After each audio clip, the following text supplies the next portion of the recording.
Hello my dear student, आज हम live application for urgent work कैसे लिखते हैं वह जानेंगे।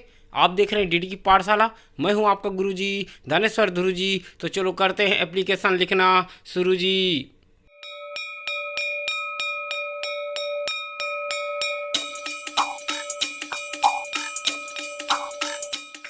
तो चलो आ जाओ भाई। क्लास 6 से क्लास 8 तक हम लोग अपने हेड मास्टर को लिव एप्लीकेशन किस तरह से लिखेंगे वह जानते हैं। और यह जो है सिक लिव एप्लीकेशन नहीं है।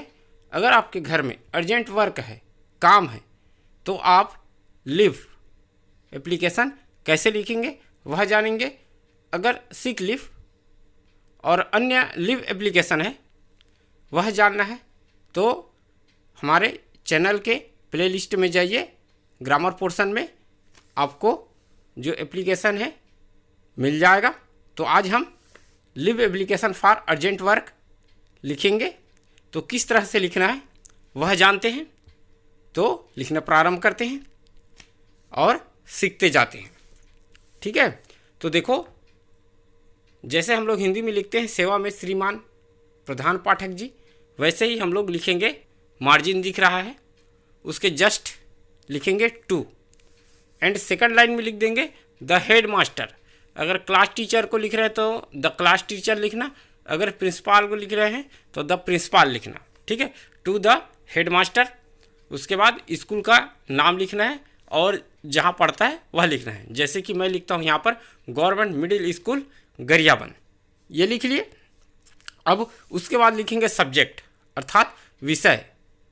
और आपको अर्जेंट वर्क आया है घर में, इसलिए आप एप्लीकेशन लिख रहे हैं, आवेदन पत्र लिख रहे हैं। तो सब्जेक्ट में आ जाएगा live application for urgent work. ठीक है। एक और प्रकार का इसी वीडियो में बताएंगे। एक प्रकार का पहले लिख लेते हैं, उसके बाद सब्जेक्ट के जस्ट नीचे हम लोग लिखेंगे सर। तो आप सर की जगह अगर मैडम है तो मैडम लिखना, या लिख सकते हैं रेस्पेक्टेड सर। ठीक है, ये हो गया। एंड नेक्स्ट लाइन में थोड़ा आगे बढ़ के लिखेंगे आई बेग लिखना है। ठीक है, तो लिखेंगे I beg to say that, है ना, अर्थात मैं निवेदन करता हूं कि। बेग मीन्स होता है सविनय सनम्र बोलते हैं ना, वो I beg to say that I have an urgent work at my home. Urgent work अर्थात अनिवार्य कार्य कहाँ पर आ गया है? माई होम, मेरे घर में।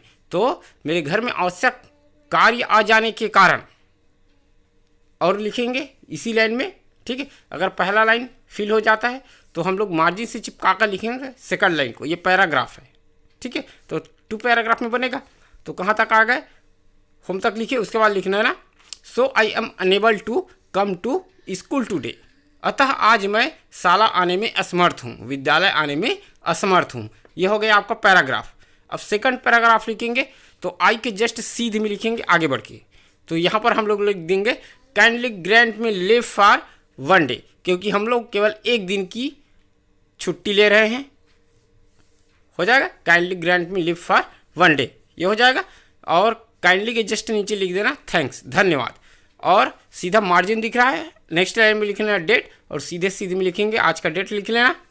और उसके बाद जिस तारीख को आप लिख रहे हैं उस तारीख का डेट लिखना है। और सीधे चले जाना राइट साइड में, योर अबेडेंटली, आपका आज्ञाकारी, ये लिख लेना। और उसके जस्ट नीचे नीचे लिखते जाना नेम, अपना नाम लिख देना, क्लास लिख देना, और स्कूल का पता भी लिख सकते हैं। तो इस तरह से ये हो जाएगा आपका live application for urgent work.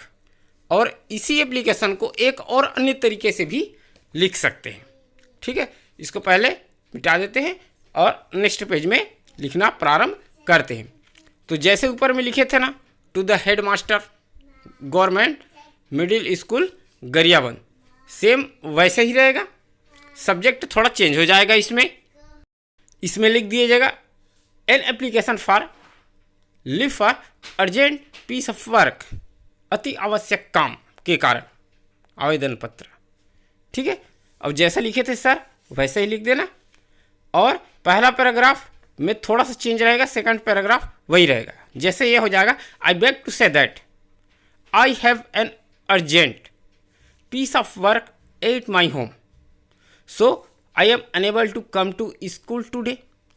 Same हुआ ना, थोड़ा सा बस हुआ। An urgent piece of work, ये है।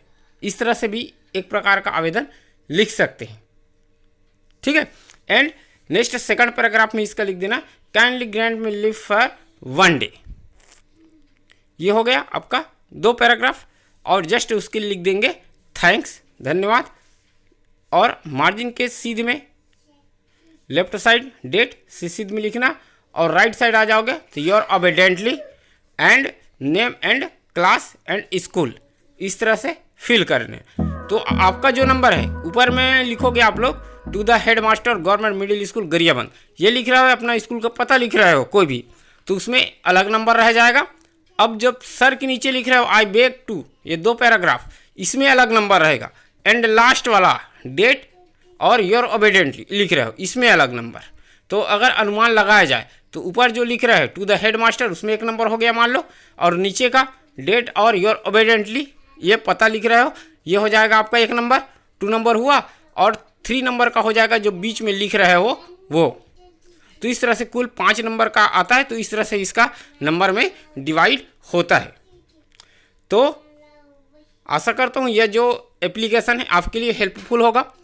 और ऐसे ही अन्य वीडियो की जानकारी के लिए हमारे चैनल डीडी की पाठशाला को सब्सक्राइब कर लीजिए और दबाइए बेल आइकन को, ताकि आपको नोटिफिकेशन के माध्यम से नए वीडियो की जानकारी मिलती रहे। तो आज के लिए बस इतना ही, मिलते हैं अगले वीडियो में। जय हिंद, जय भारत।